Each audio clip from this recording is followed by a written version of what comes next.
विखेंची पुन्हा खेळी. जिल्हा नियोजन समितीत सदस्यांच्या नियुक्तीत शिंदे सेनेला स्थान.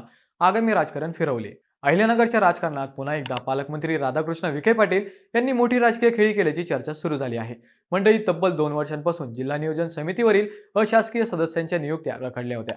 आता महाराष्ट्र शासनाने या नियुक्त्यांना मंजुरी दिली आहे. विशेष म्हणजे सदस्यांची निवड करताना पालकमंत्री विखे पाटील यांनी महायुतीतील तिन्ही पक्षांना प्रतिनिधित्व दिलंय.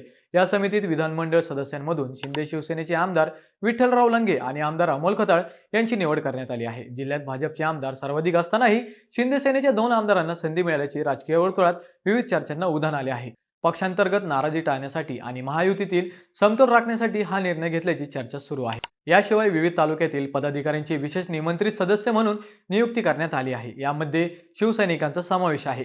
जिल्हा नियोजन समिती ही जिल्ह्याच्या विकास कामांसाठी अत्यंत महत्त्वाची मानली जाते. विकास निधीचे नियोजन आणि विविध योजनांबाबत या समितीची भूमिका महत्त्वाची असते.